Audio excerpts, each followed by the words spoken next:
Hi, welcome to Shop for Rjpasini.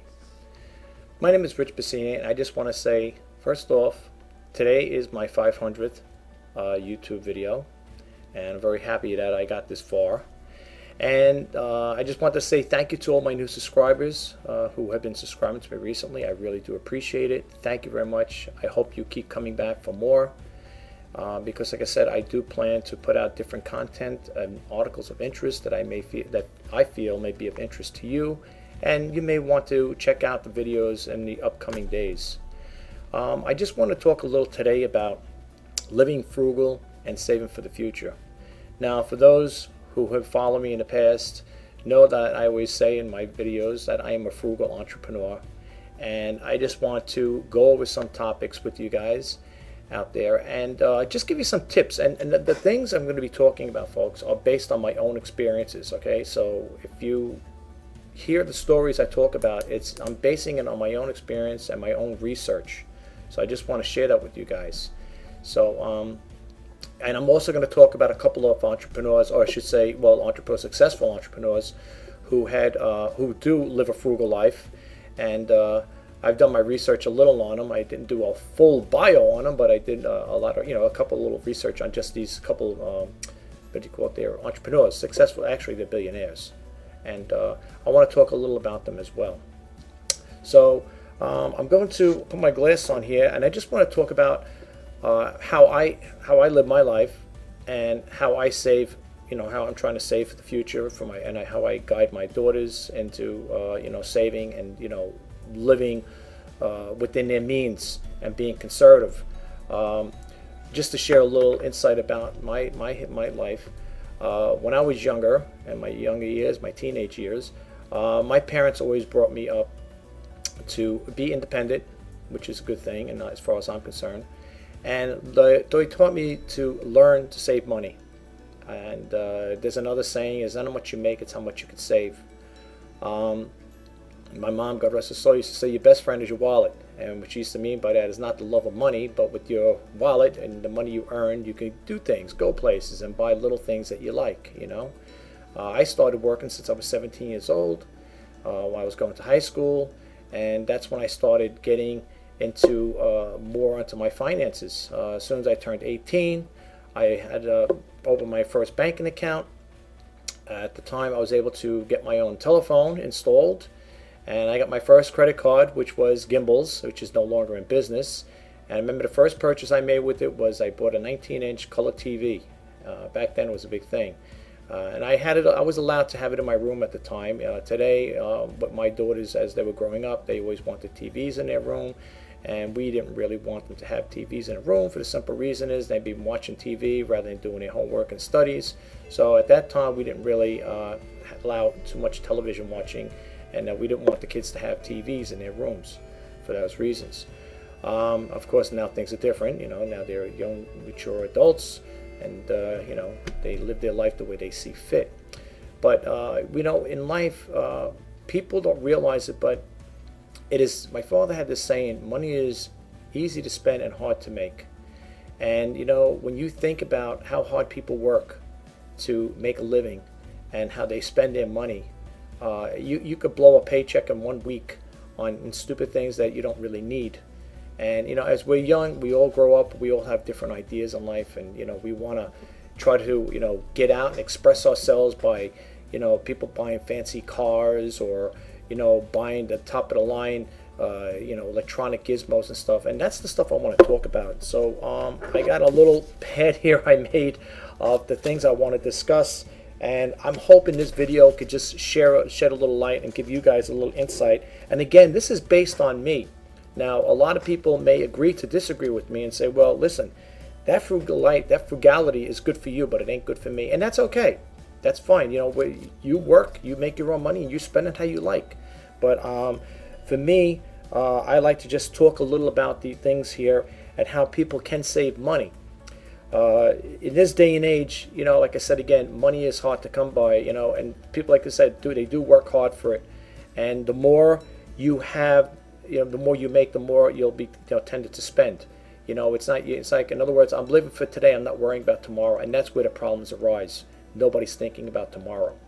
So the things I wrote over here, and again, this topic is live frugal and save for the future. The topics I want to talk about is credit cards, cable TV, Sirius radio, certified pre-owned cars, vacations, buying foods, and when it comes to buying electronics, how you could save money and buy, at a reasonable cost if you do it, if you don't go through the regular retail outlets. And also, I want to talk about, when it comes to shopping around for car insurance and buying buy at necessity. Buy it and not to buy at necessity, and not to say you have it. So the first thing I want to just talk about is credit cards. Credit cards are a big problem, folks, for a lot of people. When we all have jobs, we're making a substantial income, we don't think about the ramifications of a job loss. Now, I'd been through 2 company layoffs, and 1 company had gone bankrupt. And the first company that when they had a layoff back in the day, I did have credit cards, and I had quite a few of them. And what happened was, I was able, back then I was making a decent salary at that time, and I was making, like I said, I had quite a bit of credit cards, and I was able to afford to make the payments on them. But when you have multiple credit cards and you have no job and you are living off unemployment, you tend not to be able to make payments on all those credit cards. Credit cards are the demise of some people. I've read stories on them. I've watched movies on PBS, The Secret History of the Credit Card and The Card Game. And Elizabeth Warren, who's now the senator, she's the Massachusetts senator, she was in both of those movies. I believe you can still watch them if you go to pbs.org. I'm not sure who put it out, what segment it came on, but you could probably look them up on Google. It's called The Secret History of the Credit Cards and The Card Game. And again, Elizabeth Warren, who is now the U.S. Senator, was in both of those documentaries. Very informative.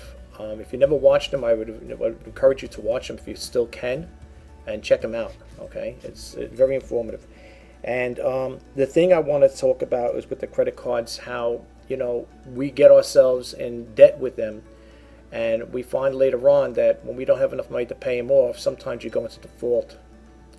I haven't gone to that stage, but I had to cut back on a lot of things to make those payments until another job became available.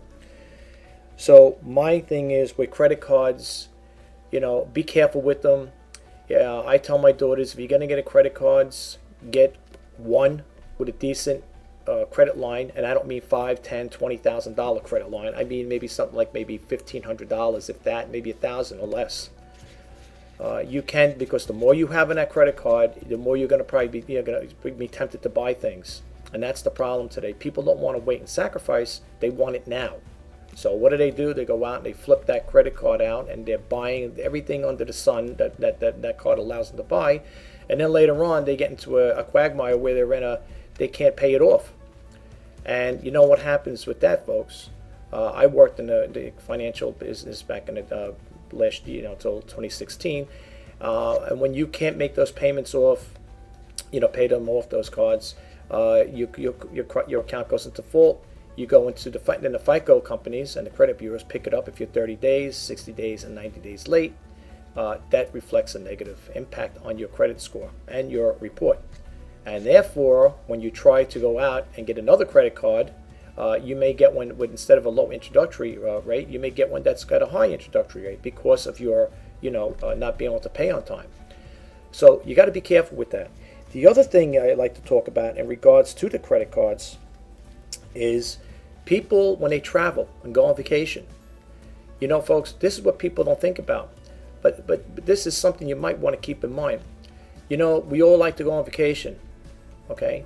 And when you go on vacation and you want to go to a trip like to Hawaii, or you want to travel to the west or whatever, and you want to see nice sights and do this, that, and the other thing, which is nice, people don't realize later on when you're booking your flights, your hotel, and your cars, right, car rental, let's say for just a couple that 1 week, 5 days trip may cost you $2,000 or $3,000. But you know what? People don't think about it. They say, you know what? I got a $5,000, $10,000 credit line. I'll put it on my credit card. So you expense that whole trip on your credit card, and if you don't plan to pay that credit card off at the end of the month, you're going to have a revolving credit, and if you're going to pay minimum, that minimum payment on that credit card is going to escalate. It's going to compound with interest, and you're going to pay that $2,000 or $3,000 vacation that you took for 1 week may run into thousands of dollars in interest. Okay. This is something to think about. A lot of people don't think about it. And then what are you going to say? If you're a person says, well, I like to travel once a year. So what happens is if you get a high credit line and you say, well, I'm going to go to a different state. I'm taking a different vacation. I'm going to go to cruise. Okay. So now you go on a cruise and now you got last year's vacation on that credit card. So now you're going on a cruise. Okay. So the cruise may cost you maybe the same amount, maybe a little more. Who knows? I don't know. Now you just compounded that. Folks, if you can't pay off, if you're going to travel and you can't pay off that credit card and its whole balance, I mean, it might be say, are you kidding? Who's got $3,000? Exactly. All right, exactly. That's what I'm talking about. People don't have the money to pay it off, and that's why it goes into revolving credit.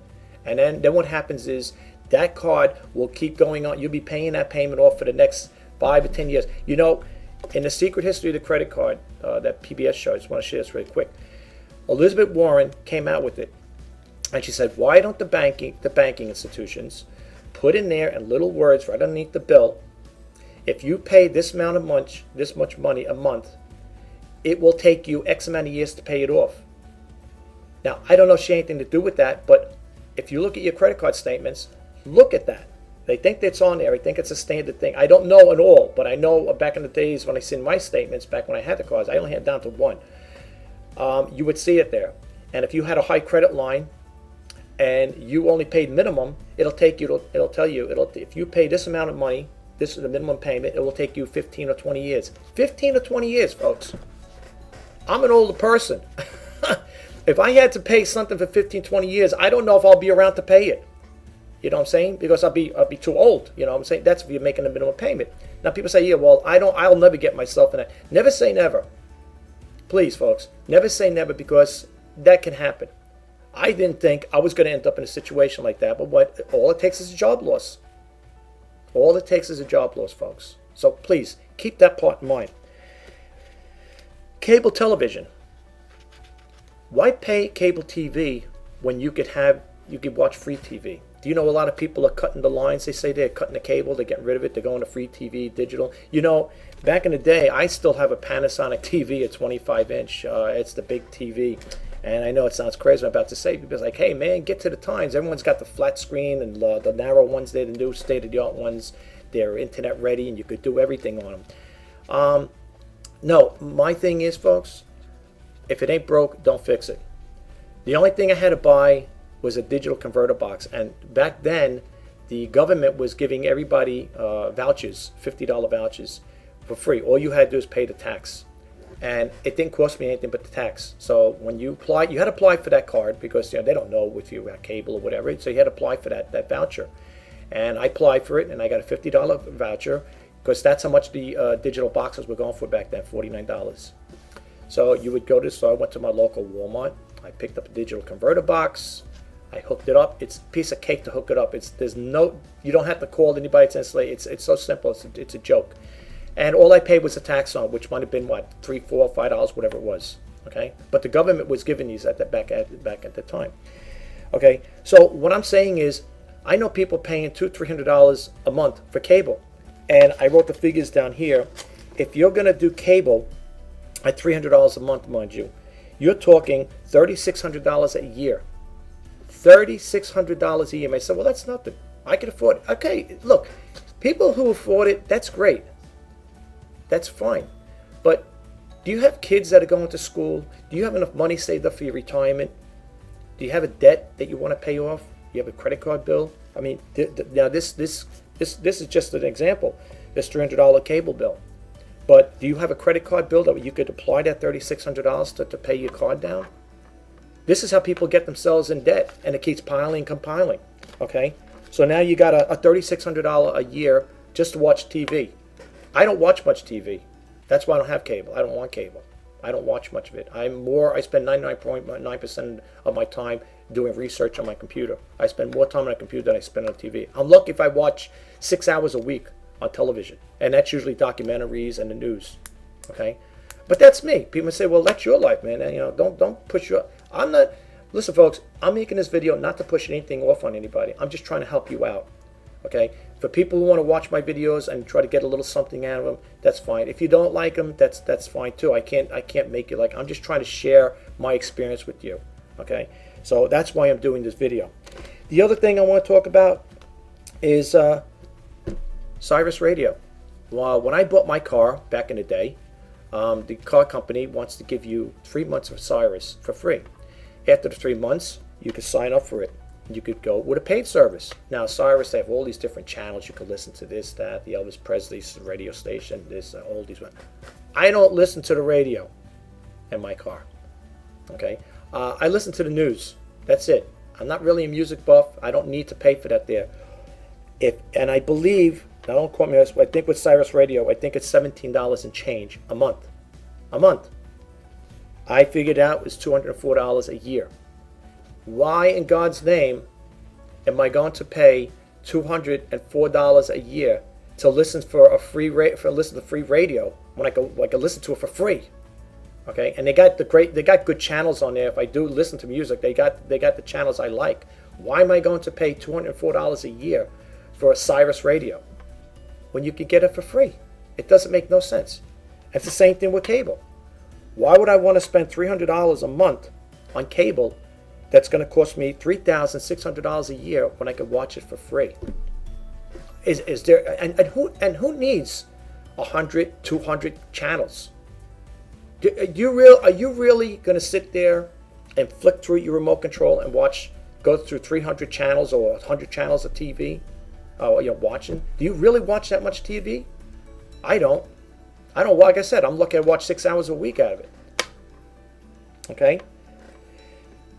Car lease payments. Car payments versus lease payments. I know someone's leasing cars out. They lease high-end cars out. Between $500 and $600 a month. That's not counting insurance. I based it on a $600 a month car payment. That comes out to be $7,200 a year. That's a high-end lease car. Now you might say, well, that's a high-end lease car. What do you expect? People's, they're leasing out expensive cars. Of course you're going to pay for it. That's not counting insurance, folks. That's the lease. Now, if you add the insurance on it, and depending on the insurance and what you got to be covered for, that's a whole nother story. So this $600 payment could be $700, $800. Depends. It could be more. To drive around the car, and if you're a person, that's another thing too. With the topic of leases. If you're a person that's going to always say, well, I want to drive around new cars every 4 or 5 years. I don't want old cars. So what you're saying is you want to be in perpetual debt until the time comes you retire, right? If you until the time you can't drive. So in other words, if you're a person that says, well, I'm going to drive a car. I want to have new cars every 5 years. I don't care. All right. If you want to pay that kind of money. I'm not saying everyone's paying that kind of money. I'm throwing it as an example. I know a couple of people that do pay that kind of money. That's why I'm throwing it out there. Now, I know you look on the TV, Kia, and all these companies have, $179 a month, and you have to put so much money down. I understand that, okay? But again, pad in your insurance, and that's what you're paying for, okay? I just wrote it down like this for a car lease. And I said over here, let's say the car lease payment is $200 a month, not counting insurance, okay? All right, that's just $200 a month. So the car payment, I just roughed it out, is that comes to $2,400. I'm just throwing numbers out there, folks. Okay, I'm throwing these numbers out. You might say, well, they're not accurate. So you do your own math. I'm just throwing it out there. And if your car insurance is $200 a month, you're talking a total of $4,800 a year to lease a car and insure it. Now, you might say, okay, what's the purpose here? What are you getting at? What I'm getting at is, folks, if you could buy a certified pre-owned car versus leasing a high-end car or a car in general, isn't it better to buy a moderate price car that's affordable, that fits your budget, Get a 5-year loan on it. I think they go up to 8 years now. Don't quote me on that. I thought I heard 8 years. I thought I heard that. But isn't it good to know that in 5 years you could pay that car off and have that $300 or $400 or whatever it is, or whatever you're paying monthly in your pocket every month, versus going to a car dealer? I bought my car brand new back in 2012, but I never owned a brand new car. I always had old cars. So I said, before I leave this planet, I like to know what it's like to have at least buy a brand new car at least once in my lifetime. And that car I'll probably have until the time goes, until I'm not around anymore. It's a good car. I take care of it. I make sure the maintenance is on it. There's no body rot, rust on it, thank God. It's running good. I only got 30,000 miles. I bought it back in 2012, and thank God it's paid for. But I couldn't wait to get rid of that car payment. I couldn't wait to get rid of it. It was like a big burden taken off my shoulders. It really was. So what I'm trying to say, folks, is, like I said, the topic here is live frugal and save for the future. All that extra money that people spend on things that you don't really need to, it's a sin. It is a sin to waste. And especially, are you saving for your retirement? My father used to always say, don't show me what you got. How much money do you have in the bank? People could drive around in fancy cars. They could have all these nice things. But what do you have in the bank? Are you living strictly off of credit cards? Is that how you're making your payments? Is that what's making a person look so good? Buying around nice clothes. I'll share a thing with you. Back in the day, I used to like to buy my clothes at Macy's. And I kept buying because I worked in the office and I wanted to buy nice dress slacks, the Ralph Lauren, Polo, all that Tommy Hilfiger stuff, right? And, you're not realizing, you're just, going there, you go there once a week, you spend, right? Buying this, this is on sale. And I got a bill one time from them, and this was within a month, mind you, for $1,600. I was like, what? I called up Mason, this can't be possible. No, sir. No, you made those purchases. And then I'm looking back at I thank God I saved my receipts. I'm looking back at the receipts, holy smokes, I did. I made all, you know what, folks? I bit the bullet on that one, but you know what I did after I paid off the last payment? The card was gone.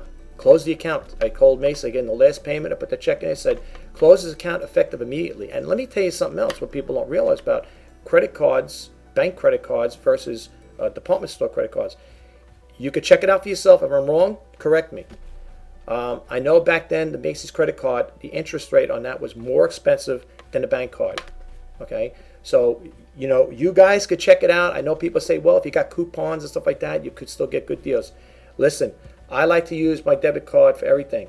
It's my money. I pay it off, and that's it. I don't have to worry about those type of things. And that's the other thing I want to talk about really quick too. Getting yourself into if you do have bad credit, you might want to check into a secured MasterCard or credit card, I should say. My local credit union has that, and I set my daughters up with it. You started off with $250. That's your personal money. And you could do it. You're the surrogate of your kids because they were young at the time. I think 16, 17, whatever it was. And we started them off with $250 credit limit. That's the lowest you can go. And it's a secured master credit card through our credit union. And my daughters used it wisely. I told them, okay, you got this credit, you got this money in your account, use it wisely. And you make your payments every month. When it come in, if you do spend on it, make the payment. If you're, and I used to tell my kids, if you're spending $50 on it to buy treats or whatever you're going to do with it, at the end of the month, pay the whole thing off. My kids listen to me. Okay, thank God they're very conservative that way. Today they're very conservative, and by them doing that, their credit score, their FICO score was going up. And for those folks who do have credit that's not so good, my suggestion is look into a secured credit card through your bank or whatever, or credit union, and apply for one. See what the lowest monthly bill, the amount is that you have to put in. Mine, the basic, you couldn't go any lower than $250, so we had to put $250 in. But if you make the payments on it, what basically you do is you're buying stuff with your money and you're paying yourself back. Now, is there interest tapped into it? Because I heard that story once before. Relative to that, but is there interest on it? I say yes, there is. So if you don't make the full payment, you pay you back. You're paying yourself back with a little interest to the bank. But the way to avoid that is pay the whole thing off. So if you spend $50 or $25, make the payment, and you don't have to worry about the bank taking the interest. That's the way I understood it to be. So yes, if you don't pay the whole thing off and you let it become a revolving where you pay monthly, yes, there is a fee. The interest rate on it is very low from what I understand. I haven't used mine in a while. I still have it, but I haven't used mine in a while. So you might want to look into that. Okay, I think that's basically all I wanted to touch bases with on you on that part there. I'm looking over here as far as like with the food. Well, the point I was going to bring out with the food, and I know a lot of people might think I'm crazy about what I'm about to say, but you know something, folks? It's totally up to you. I'll give you an example. For instance, I go to a local food store here, and there's a dollar store next to me, all right, Dollar Tree. Or, yeah, Dollar Tree, I believe it is. And they have food in there, believe it or not. I know it sounds crazy, and some of the stuff, people, they think get a little deceived. When you hear, oh, you buy food at the dollar store, they have it. I'm serious. You could buy frozen goods. I bought raviolis there. I bought hot dogs, you know, packaged meat, you know, bologna, whatever, eggs, milk, stuff like that. You could buy sausages there. And let me tell you something, folks. I know it sounds crazy, and you're saying, man, you are super frugal. Yes, I am frugal, but let me tell you something. If you go to the store, I'm just using an example. If you go to a store and you buy Jones's pork sausages, whatever, breakfast links, you could spend, what was it, $2, $3, $4, whatever it is, comes out to be. You get it at the dollar store, you get, I think, 8 sausage links in a pack for $1, and they're good. I've been buying them. And they have other stuff. They got branded stuff too. You know, but you got to look. You got to look into it though. You got to see what they have, like Pepsi Cola if you want it. If you're a soda drinker, they got Sunny D. They got a whole bunch of different things. You got to look. You know, for those who are familiar with the dollar store, you could check it out for yourself. The last thing I just want to talk about is the frugal entrepreneurs. I'm gonna bump out of here, and I want you to know that it's just not me talking about this stuff here. But there are frugal entrepreneurs, and I'm only going to talk about 2 of them, which is Warren Buffett and the guy who started IKEA. So let's bump out of here, and let me go over here. Here, we talk about frugality. Okay, now here, and this is, you could read it. This is off of Business Insider. It came out, was done. This, I guess, was written, published, whatever, January 28, 2018. So it's not like 10 years old. Here is this. It says over here how IKEA founder Ingvar Kamprade's bizarrely frugal habits and disagreeable personality trait and made him one of the richest self-billionaires. As you could see, he had passed away, I believe, at the age of 91 in 2014. His net worth back then. Now, this guy is worth $48.1 billion at his height. All right, at the time it was, I guess back then. It goes on to show you. This is the guy I read about a long time ago. Now, I'm not going to read the whole story verbatim, folks, okay? So you could check it out for yourself. It goes on there, talks. You could read this in Business Insider. But the thing that caught me, you talk about frugal, right? Now, this guy was frugal, and I'm going to get to that part there really quick here. I don't want this video to go into hours on end. So let's see. We go here. Let's move down here. I think it's the one with the car, and I want to share that with you guys. Here, right over here. Kamprad was known by his peers to be incredibly frugal. He reportedly preferred to fly economy, stay in cheap hotels, and drive the same Volvo for 2 decades. Here's a man, back in his day, was worth $48.1 billion. This is the car he drove, folks. This is the car he drove. So don't ever think for one moment that, like that old saying, I'm not keeping up with the Joneses. If they buy a brand new Cadillac or a BMW, you got to keep up. Listen, this guy here could have bought any car he wanted without even thinking about it. And he chose to drive around in this. Now, some people say, wait a minute now. You live once in this world. You're going to say, so in other words, to live a frugal life, if I want to buy myself a fancy car, that I should live like this, and like this guy here, he's worth all that money. You think he'd at least buy like a fancy car? You do what you want. It's your money. I'm not telling you what to buy. I'm just trying to give you an example of how a man with this wealth could have bought and lived the extravagant lifestyle. He chose this. Okay, it says it right here. Look, he flew economy. He stood at cheap hotels and drove the same Volvo for 2 decades. Drove the same car for 20 years. Okay? I'm just using that as an example. Here's another guy. Let's go back here. And I was clicking through the pages because I want to make sure this is here. Okay? Here's Buffett. Now, we all know Mr. Buffett. Okay? Here is the man's net worth as of 2018.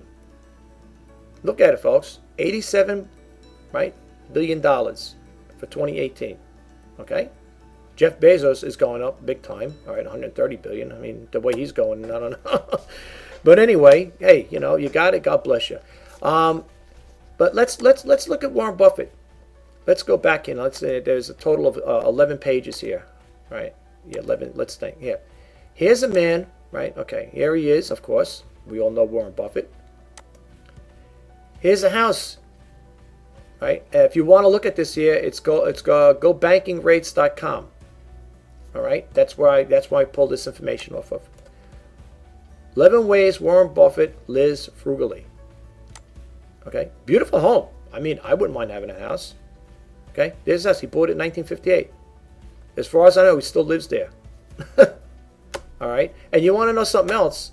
If I'm not mistaken, I remember hearing him doing a news segment one time. He was talking to somebody, and do you know, with this wealth, do you know he told people he still collects his Social Security? Hey, I heard it on the news. I don't know what segment it was, but when I heard that, I think it's okay. Listen, you know, it is what it is. You know, if he wants to collect Social Security, that's okay. He's entitled to it, right? All right. So let's move along. Let's see what else he's got here.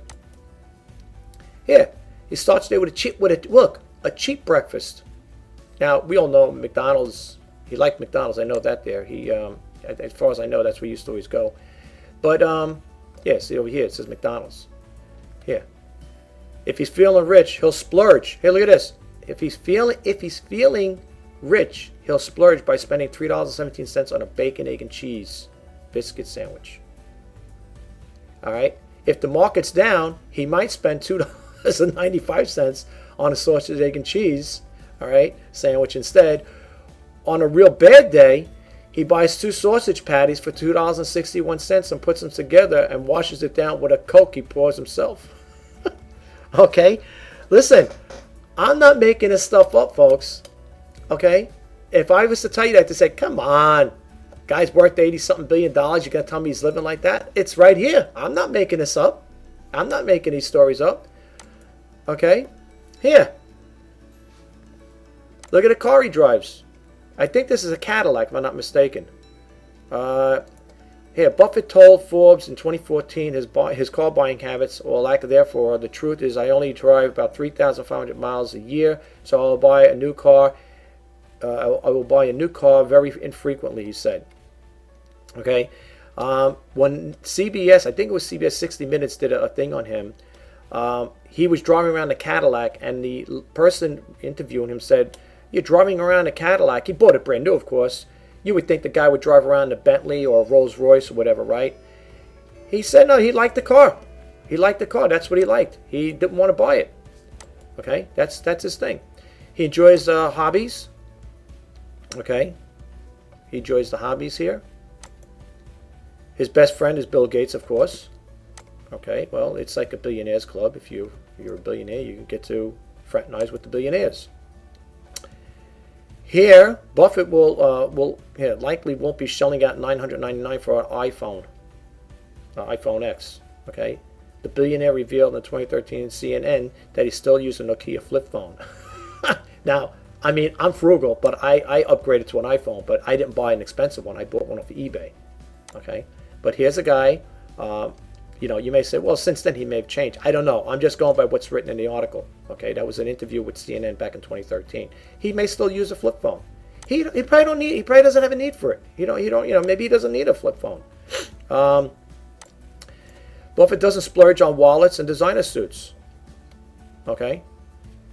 It says Buffett revealed in a CNN interview that he used the same black wallet for 20 years. And that's like me. I have a wallet I have about the same time. I have about the same years too, because it's still in good condition. He also shuns high-end designer suits. Instead, exclusively wears suits created by a Chinese sewing entrepreneur named Manam Lai, who we met in 2007. They fit perfectly, he said. The suits are in a 2017 CNBC interview. We get compliments on them. It's been a long time since I've got compliments on how I look, but since I'm wearing Madame Lies suits, I get compliments all the time. So there's a man. Now, if he didn't tell me that was a suit in China, you would look at it and say, this must be like a $2,000 suit. You know what's it saying? It's not the suit that makes the man. It's the man that makes the suit, something like that. It's one of those things. But anyway, there's a guy that he doesn't buy expensive high-end things. Buffett clip-on coupons, coupons. Now, you can't make it up. Here it is. I mean, it says it right here. Buffett clips coupons. Okay. I'm just, the reason why you price it, what's the big deal? What are we getting here? What we're getting at is, don't think by being frugal that you're downsizing your lifestyle. Here's a man worth all that money and he's living the way he's living. Okay. There's nothing wrong with being frugal. And if people have a bad, thing about that, I feel bad for them, but, it is what it is. It's having money in the bank and getting the same needs and wants, but doing it on a cheaper basis. Here, Buffett has worked in the same office building for more than 50 years. Right? There you go. Buffett thinks outside the box to save money. There you go. In a Roger Lowenstein's biography of the businessman, Buffett was making of American Capitalist. The author says that after Buffett's first child was born, he converted a dresser drawer into a space for the baby to sleep in, instead of spending money on a bassinet, reports Forbes. Okay, now it says when it came to the family's second child, he borrowed a crib. He borrowed a crib rather than buying one. Okay. Again, folks, I'm not making it up. We're on the last segment here. And here it says Buffett values relationships over material things. And that's what this is all about, folks. Okay? Now I'm going to bump out of here, and I'm just going to leave it at that. The reason why I shared this information with you folks is because I have these discussions with my children, my two daughters, and they're both planning on, one wants to eventually buy a co-op, and the other wants to buy a house. And my advice, or me and Dwight would give them advice, if you're going to buy a house, go into it with the least debt as possible. I even say that even if you're going to start an eBay business, the same thing. Go into it with the least debt as possible. My older daughter had paid her car off, and she's got one credit card. Now people say, yeah, but if you don't show a credit pay history, how is that going to, that's going to affect? No, it won't, because you don't want to go in to a house or a co-op with heavy debt load on you. You say, well, it's nice to have credit cards because they want to see that. I understand all that. They do want to see a pay history.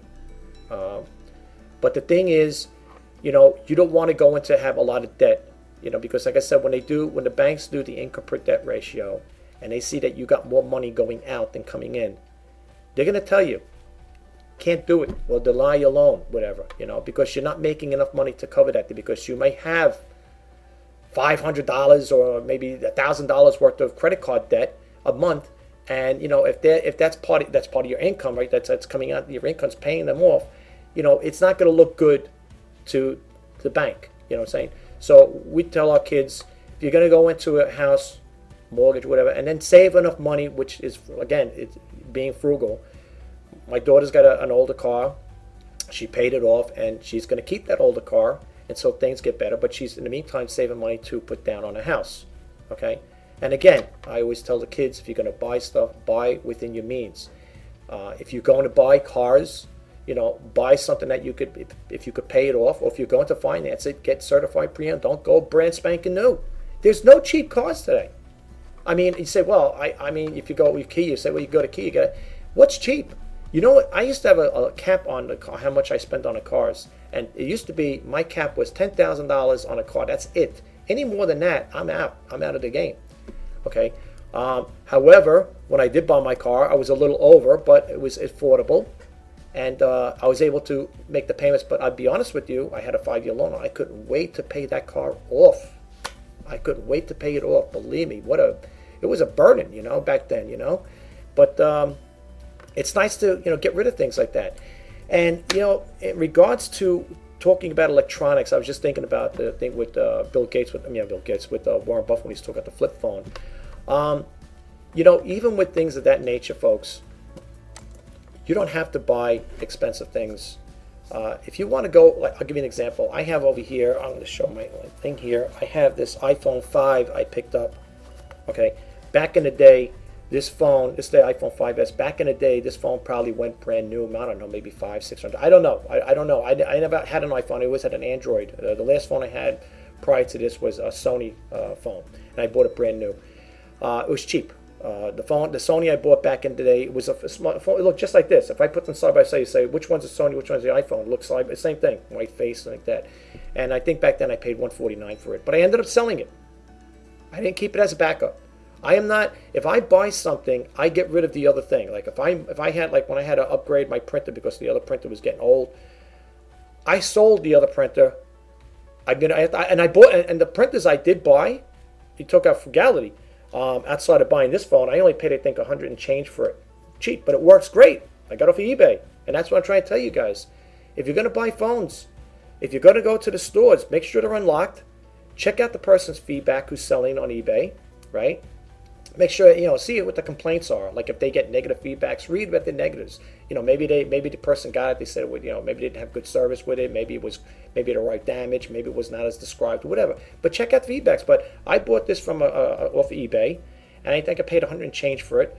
It was under $200, I know that, because I wasn't about to spend $300, $400, $500 on a stupid phone. But it does everything I needed to do. It's not the top of the line phone, of course. I got the iPhone 6, the 7, the 8, or whatever. They could have the 10, 20 next. Who knows? I'm going to keep this phone. Like Warren Buffett's keeping his flip phone, I will keep this. I don't need a phone that's going to do everything for me. I don't need a phone that's going to, I don't need all the bells and whistles, is what I'm saying. Okay? This phone is good for me. When I go to thrift stores, I have to look stuff on eBay or whatever. It's basically for emergency purposes. Okay? If I need to call, my daughters need to get in touch with me if I'm on the road, whatever. That's what it's for. I don't live on a phone. Okay? So I'm not going to buy a phone that's $500-$600 phone or $1,000 phone to do the same thing this one does. That's what I'm talking about, being frugal. Okay? Matter of fact, I'll share this with you guys. I'm on a T-Mobile prepaid plan. To be honest with you, I don't mind sharing it with you guys. I'll come out and tell the whole world. That's what I'm using. I've been with T-Mobile now for 10 years, and I have a prepaid plan.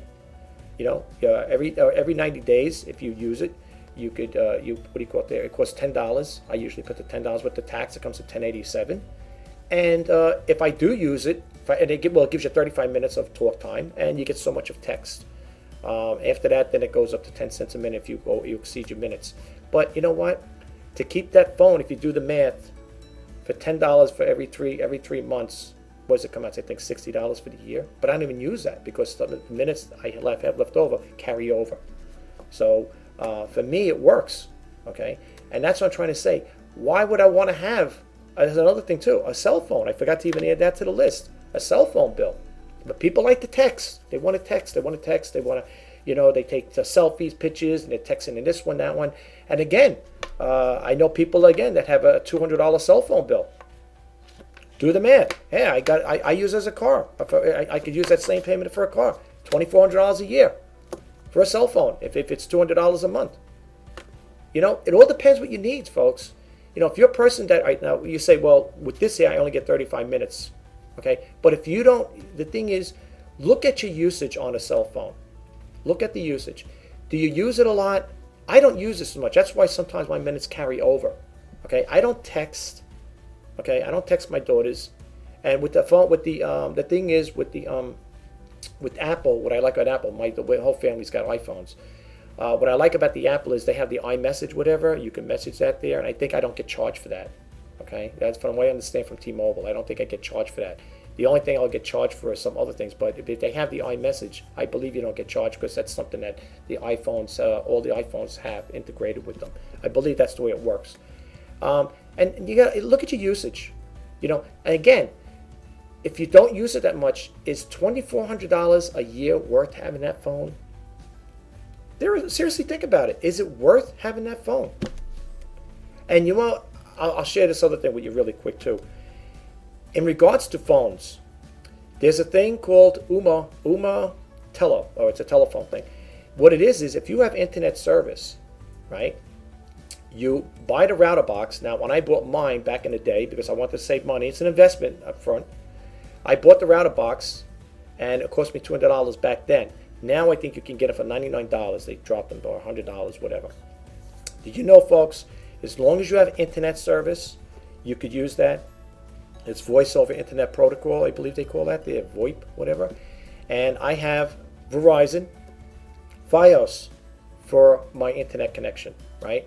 And with that, you could port your number over. I think it's a one-time fee of $39. I think it's something like that. And I had this for a year, so I don't remember now. They may have changed a lot of things, but I could drop a link for Uma down there if you want to look into that there. And what it is you could get, if you sign up with them, they'll issue a free number, but don't cost you anything. Mine, I wanted to keep because everybody in my family had the numbers. My friends and relatives had my phone numbers. So I didn't want to port it all. I wanted to port the number over. I paid the one-time fee. I think it was $39. Don't quote me on it. And I had to. She goes, if you want to save money, we could just issue a new number, and you don't have to worry about paying anything. But I said, no, I had this number for like 20 years. I said, let me keep it. I don't want to then have to call up everybody and stuff like that. It probably would have been worth it, but at that time, I looked at it a little different. All I pay for taxes, the FCC taxes on my UMA bill, $3.87 a month.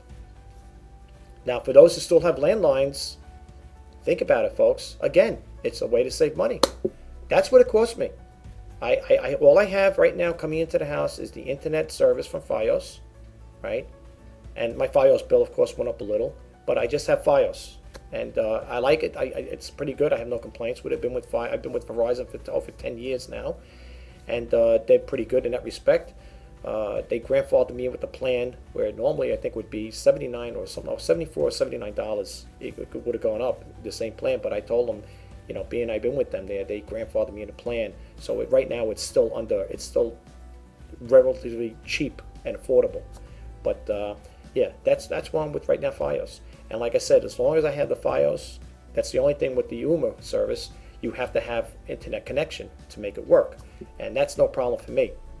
So, but I'll drop the link if you guys are interested. You can look into it. I mean, if you're paying a lot of money for phone bills, like or like I know relatives is paying like I don't know, $60, $70 a month, whatever, for a phone landline.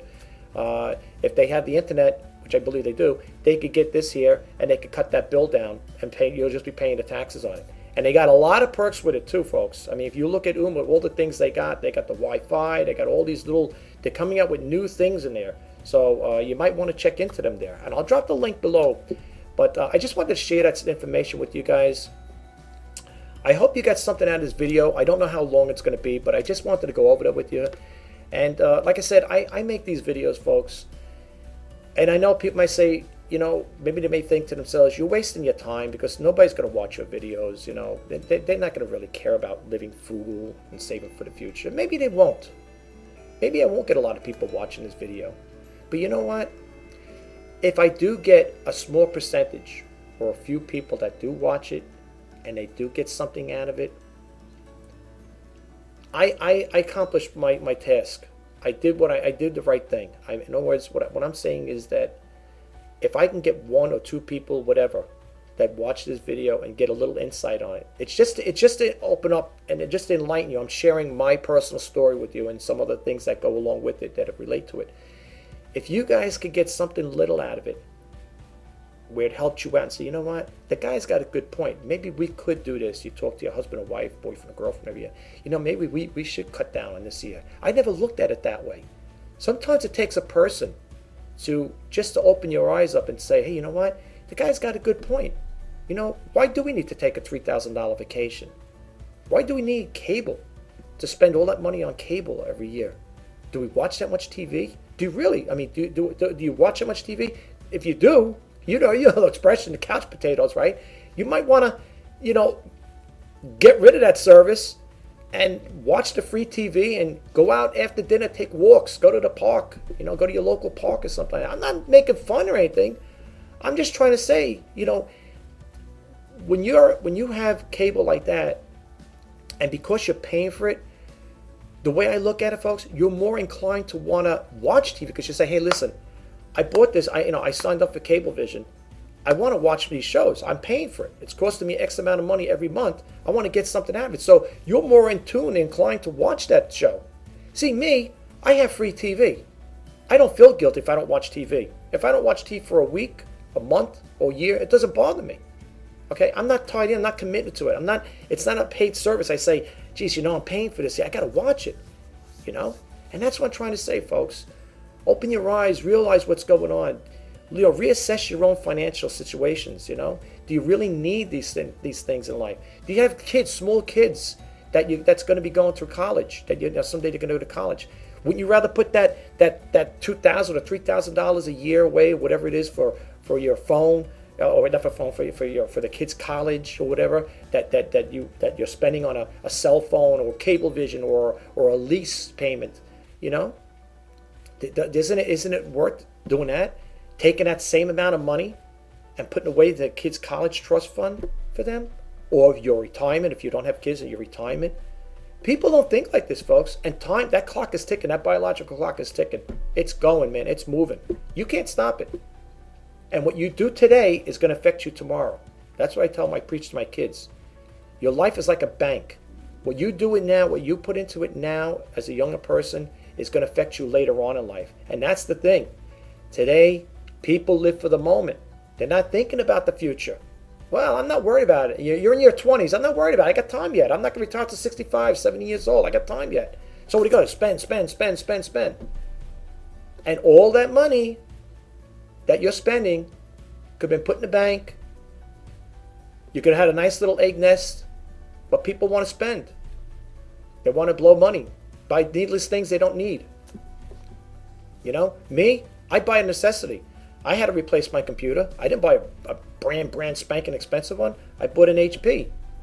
I bought it at a clearance center at the store. Paid, I think, $300 for it. It does the job. It's working. I'm talking to you guys. A mic. I picked the mic up at a thrift store. I paid $2 for it. That's what I'm talking to you right now on. It's a lab tech mic, whatever. It works. You hear me talking, right? I'm not going to go out and buy, what do you call those Yetis for what, $100, $200? You could hear me talking, right? I'm not garbled. I'm not like talking I'm speaking in a different language. You could hear what I'm saying. I'm not going to spend $200 on a microphone. I don't need all that high-tech stuff. I bought a webcam. It's an HP webcam. Not state of the art. It's working, right? What do I need? What do I need expensive stuff for? If you can get the same results buying something cheaper, why not? What's the big deal? Who's going to sit there? Are you inviting people over that you need to say, hey, look at my computer, look at the mic I use? What do you care what people think? I bought 2 printers. I bought them at a thrift store. I'll tell you exactly what I paid for my laser printer. It's an HP laser printer used. I paid, I think, $25 for it. The other one I got that on sale, half price. I paid $15 for it. It normally goes in the stores for, I think, $300, $400. Great condition. They're both in great condition. They both work good. Okay, the reason why I paid a little more for the laser one is because I didn't get a half off on it, so I could have got that for like $15 too. I think I paid $30 for that. Yeah, if it was a half day, I could have got that for $15 too. I got one, the HP PhotoSmart 7520, I think it is. I got that there. It's a color printer, mint condition, for $15. I bought it at a thrift store. I'm not ashamed to tell people. What do I care? What do I have to always throw? And that's the other thing too. What always used to get me. I can never understand why people always have to throw a price out there. They got to throw a price out there like, oh, I bought this here, it cost me $400. I bought this at, why? Is that supposed to impress people? Is that supposed to impress people say, oh, geez, the person spent $400. Wow, they bought that for $1,000. I bought stuff cheap, and it worked. I have a camera that I have, a Sony camera I have, a digital camera, CyberShot. Back in the day, it was expensive. The only thing that happened was the laser, the LED on it was starting to flicker, I guess, from the humidity and stuff like that. I didn't buy another one. I took the camera. I called up to Sony. I said, where do I get to send this to get it repaired? It cost me $150. They put a new LCD in there, cleaned the camera out. They sent it back, certified it, sent it back to me. You think I was going to spend, well, that camera back then was $500. You think I was going to go out and buy another $500 camera? No, that's not going to happen. I sent it back. I got it back from them. Thing works like brand spanking new. I bought that back in 2002 or 2003. Still works. If you look at my eBay listings today, You look at the pictures I've taken, they were all from that camera. And it's not the camera. If the pictures come out dark or a little blurry, it has nothing to do with the camera. It's the photographer. I am not a professional photographer, folks. So, you know, if you see the pictures come out a little off key, I'm not a professional photographer. But what I'm saying is that camera has been doing the job for me ever since. Okay, I had it, and I don't plan on buying another one. And if I was to ever buy another camera, it would be another Sony. I mean, I did have an idea of one I would like, but that's not going to happen unless that thing really breaks or whatever. And who knows, if anything happens, so I'll probably send it, I'll get it fixed again. Unless it can't be repaired. That's the only way. I buy out of necessity, folks. When my computer died, the first one died on me, it wouldn't work anymore. I got rid of it. I sold it for parts. Then I ended up buying the other one at the thrift store. Not the thrift store. I bought it at the electronics store, Micro Center. It was a clearance item. But it came with the warranty. It was still under warranty, so I had no problem with it. Brought it home, hooked it up. Thing works like a charm. So all I'm saying, folks, there's nothing wrong with being frugal. Live frugal and save for the future. Seriously, you know, think about what I'm saying. Because remember one thing: in the end, it's your pocket that the money's coming out of. You know what I'm saying? And again, like I always say, especially if you have kids, young kids, people don't plan for this stuff. In some cases, I'm not saying all, but I'm saying some people. It's not that they can't. It's not that they don't plan, or they're not. I guess when your kid's a little baby, you're not thinking, oh, we can't just say I can't wait to send Junior to Harvard or whatever, Yale or something like that. You're not thinking about sending the kid to college because it's the baby, you know. But as time goes on, I'm hoping this video will give a little insight to people, will make them think about what they're doing, you know. So it's, you know, it's a help, you know, it's just to help you out. I'm sharing my own experience, okay? All right, and that's all I'm doing, folks. I do these videos, like I said, to help people out. What you get out of them is up to you. If you get something out of it, that's great. I really appreciate it. And you know, if somebody does watch my videos and they get something out and they want to say, hey, thanks a lot, I appreciate it. I watch the videos. They do help out. They give me some information. I appreciate it. And like I said again, you know, my channel is growing slow but sure.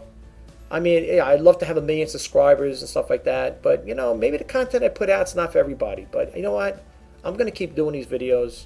And if people watch them, they watch them. If they don't, they don't. There's something I can do about it. You know. Anyway, guys, thank you for spending this time with me. I'm sorry I'm rambling on here. I just want to say thanks again to all the new subscribers. If you like this video or any of the videos I put out, please subscribe, give them a thumbs up. I'll drop the links below to some of the things I've talked about today in this video. And I just want to say thanks again, all right? And you enjoy your weekend. Enjoy your happy St. Patty's Day to everybody. I think it's today, right? St. Patty's Day. Today's the 17th. Yeah. I just wish everybody a happy St. Patty's Day. I think it is anyway. Thanks again, guys, for stopping by and checking out my video. I will talk to you again in the next video. Bye-bye. Have a great day, and I hope this helps. Take care. Bye-bye.